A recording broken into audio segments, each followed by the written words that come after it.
Welcome to York View, an up-close look at York County.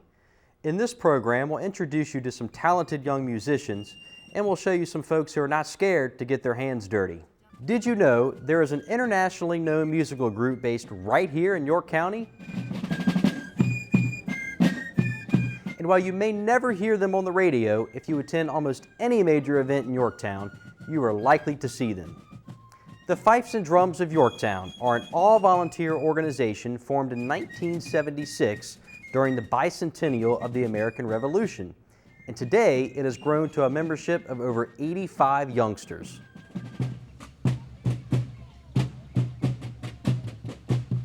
Everything is homegrown.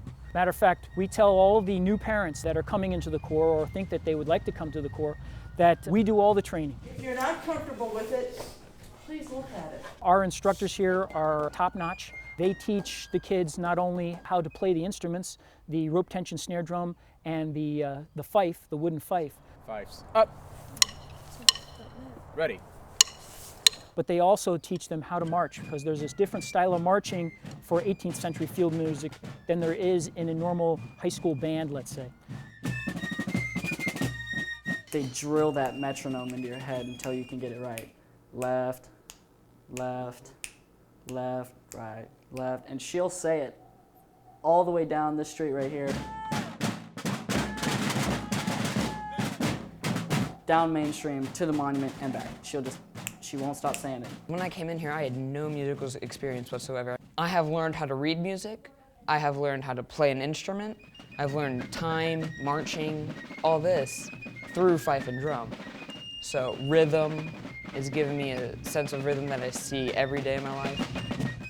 And the marching, that's another fun factor about it.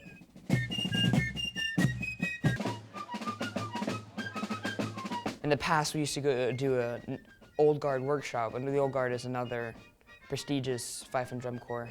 They used to have a workshop every year. I went to that. It was a great learning experience.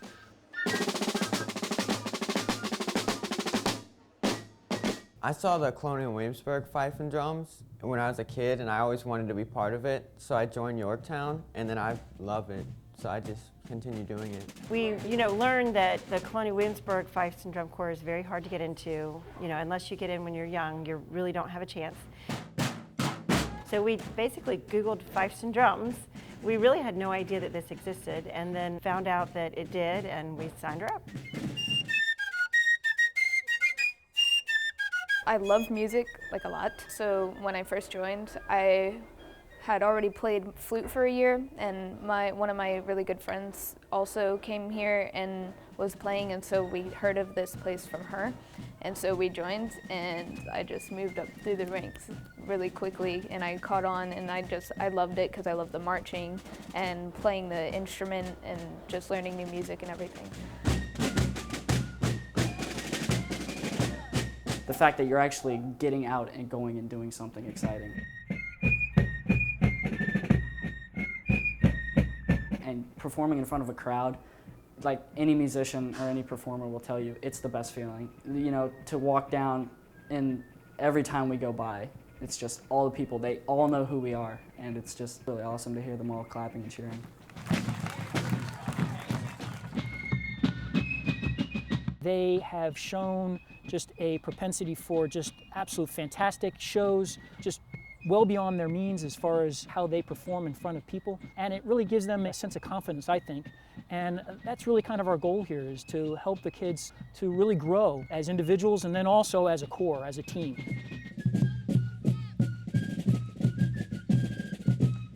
It is fun. The music, it makes me feel like I'm a part of history. That I am helping teach people about the past, playing the music, giving them a historical feel of what they used to play during the Revolutionary War.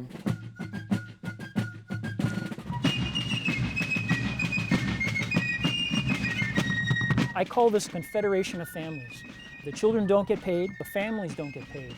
This is a nonprofit organization. What we do is we try to get these children organized for 18th century field music. And through that, everything that we do is volunteer. The amount of shows that we do is all volunteer. The amount of effort that's put in is all done by volunteers here. And I'm very proud of all the families that work here within the Fifes and Drums. Without them, this could not happen.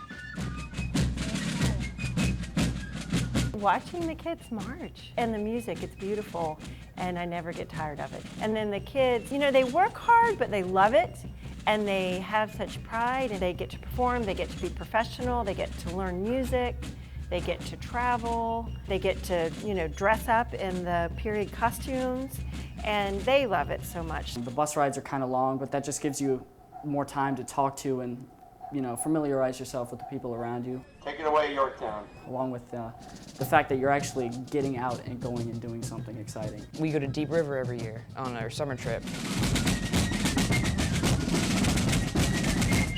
Every year, they have a jam session at the end of the performances, and you feel a camaraderie-ship between these people because you play the same instrument they do. I mean, you might play different music, but you play the same instrument, the same old instrument that not a lot of people play anymore. They really step it up. Like, you wouldn't think that a group of 10 to 18-year-olds could perform like they do under the conditions that they do, and they impress us every time. People thought that these were adults before they actually were able to actually see faces and see that these were young children. And what they can actually do out on the field or on the parade ground or in a parade down in street is really, truly amazing. You just have to stay focused and like think about it.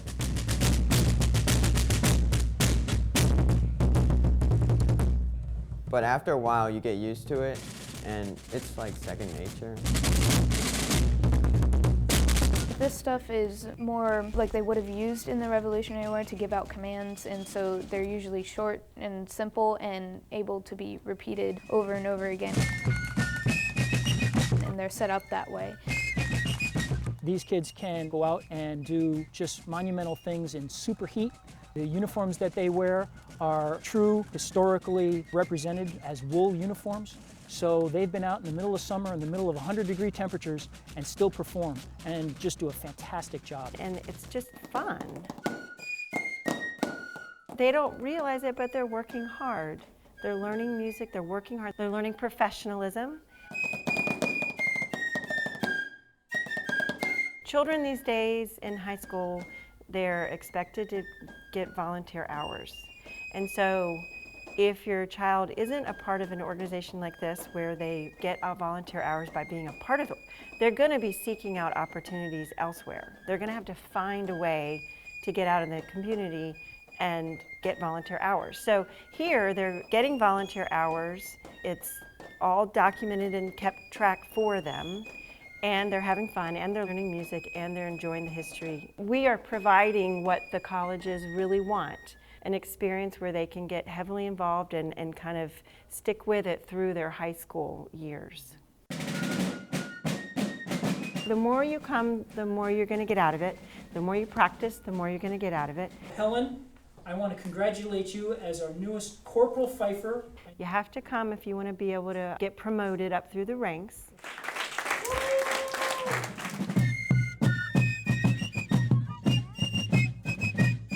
With every family, there are times where it's just a busier time, so you come a little bit less, and then other times you come more. The Fifes and Drums would like to thank the Virginia Commission for the Arts, the York County Art Commission, the York County Tourism Board, and private and civic donors for all their funds and support for the Fifes and Drums of Yorktown. I think that throughout the years, the Corps has just grown and matured.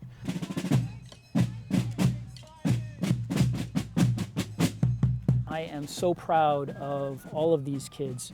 That's really kind of our goal here, is to help the kids to really grow as individuals and then also as a corps, as a team. Because it's not just one person, it's not one fifer, one drummer. It takes the entire corps, it takes all the kids and all the team members to really make up the corps.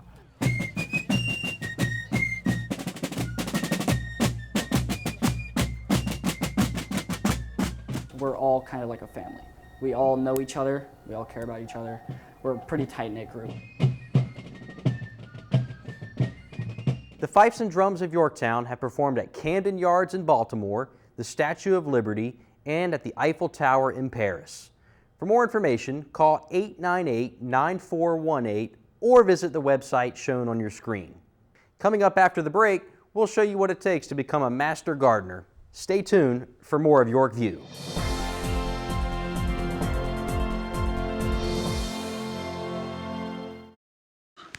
Look at me. Hey. Raymond, look at Mommy. Maybe the light hurts his eyes. Maybe she's just not hungry. Maybe he can't hear us. Maybe we're not stimulating him enough. Maybe it's a phase.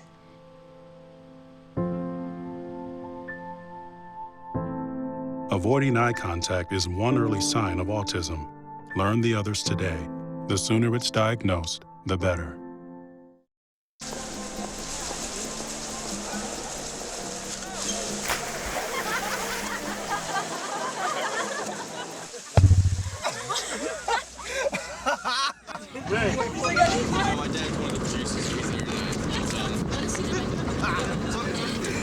Bring this sweet.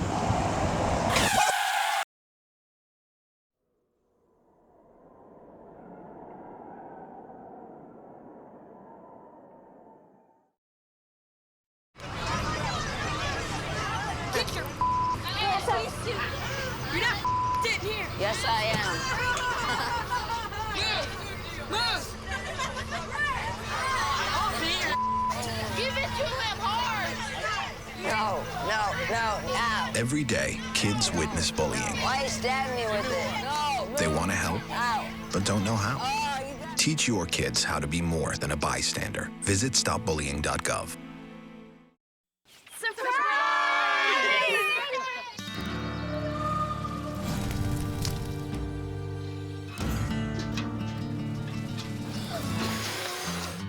Preventing wildfires. That's all Smokey wants for his 70th birthday.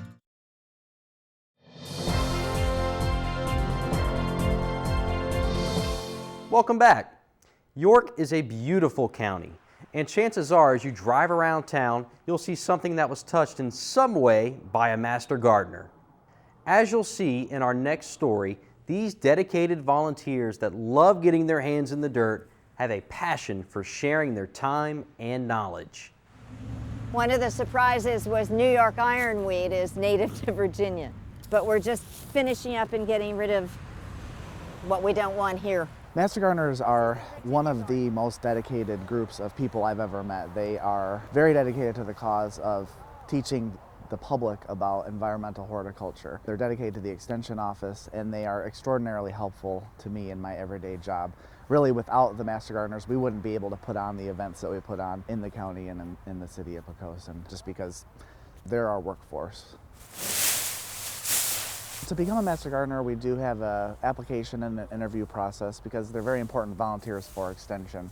So what we do is we interview them, we decide if they're good candidates for the program. Make sure they turn the pitchforks over so the tangs aren't pointing up. And then they go through a 3-month training course where they sort of get a crash course on horticulture. There's exams, there's a lot of speakers, there's workshops, there's tours. And then at the end of that, they graduate, and then they start their career as a master gardener intern. Well, in retirement, I decided that I wanted to do some of the things that I'd always wanted to do and never had time to. The reason why we're bagging this in garbage bags to take and put into the garbage is this is a very invasive ground cover.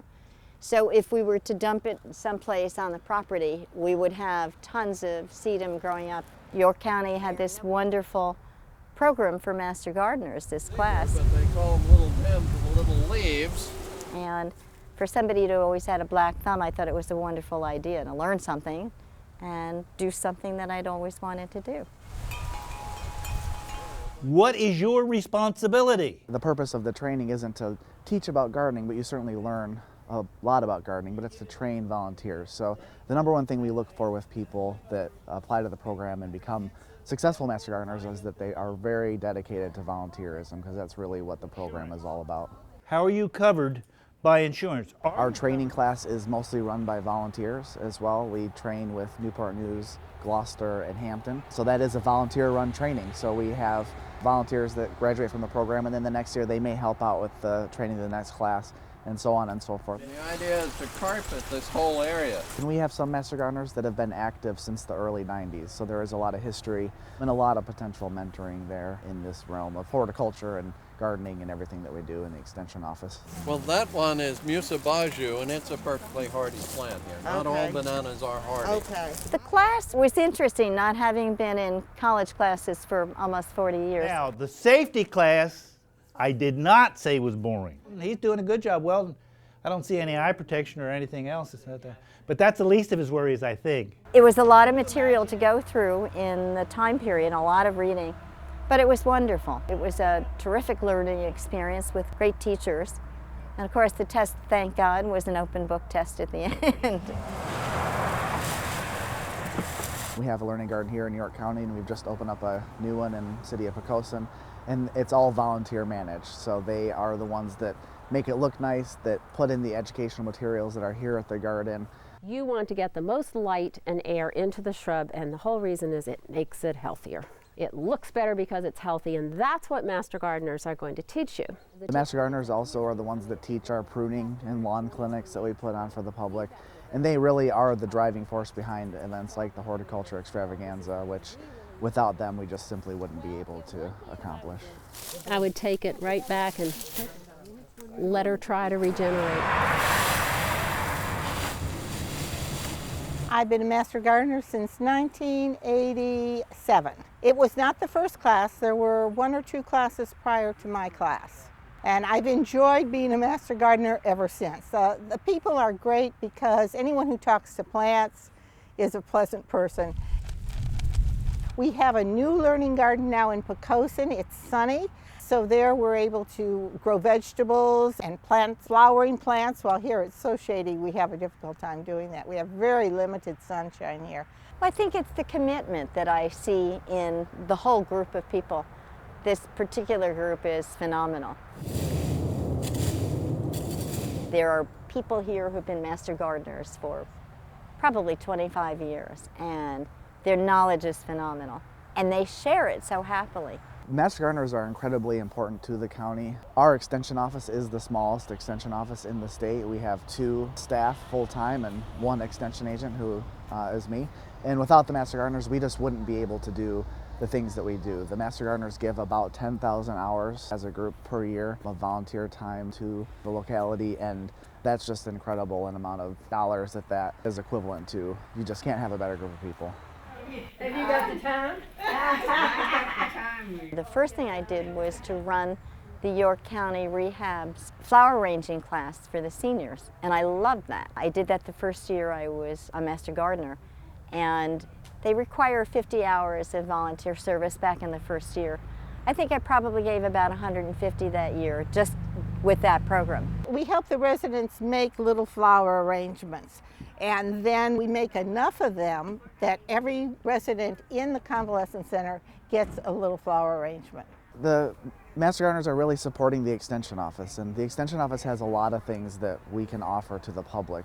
One of the things that a lot of people don't know about is that we do offer free plant diagnostics for plants that have issues. We can send samples up to tech, and that is a free service. We have insect identification, we have soil sampling, we can help you with that. I feel I'm doing something that's worthwhile, and when people come to the plant sale, some people have no clue on what this tree is going to grow into. You know, it's in a little pot like this, and then we tell them, well, it's going to be yay high, you know, as tall as this building over here. The funds we raise at our plant sale every year, we put back into the garden itself. We had the shed built that we use, the equipment in our shed. We provide all those things ourselves. The county has not needed to provide anything to the Master Gardener program other than the property itself, but we're sort of self-maintained. We paid for this kiosk to be built. That happened about 3 years ago. On the back of it is a memorial with a plaque for each Master Gardener who has passed away in the year that they took the classes. Mostly I come back because it's fun and it's worthwhile. We do, I think, a great job of letting the public know what we can do in our own gardens or in our environment. I just think it's a good thing. When somebody told me a weed is anything you don't want growing in a particular place in your garden, it was much easier to pull something. Getting your hands dirty, getting it into the dirt, getting back to nature. So many of us these days don't really have a chance to do that, especially if you've been in the corporate world for years. So I think it's a fabulous thing to do in retirement, and it's fun. It's totally therapeutic. I mean, all you have to do is walk through the learning garden here. I got here this morning and I was the first person here, and just walking through this is so peaceful. It's almost spiritual. I mean, to be out in nature and to have a reason to get out and do it once a week is great. Master gardeners are a vital resource for the county. They teach classes, answer horticultural inquiries, and even present programs and diagnose plant diseases. If you would like more information, call Cooperative Extension at 890-4940 or visit the website shown on your screen. And that's all for this episode of York View. Hopefully you have found the program to be both informative and entertaining. And remember, you can tune into WYCG TV for all the latest York County news, information, and entertainment. Thanks for watching. I'm Chad Edmondson.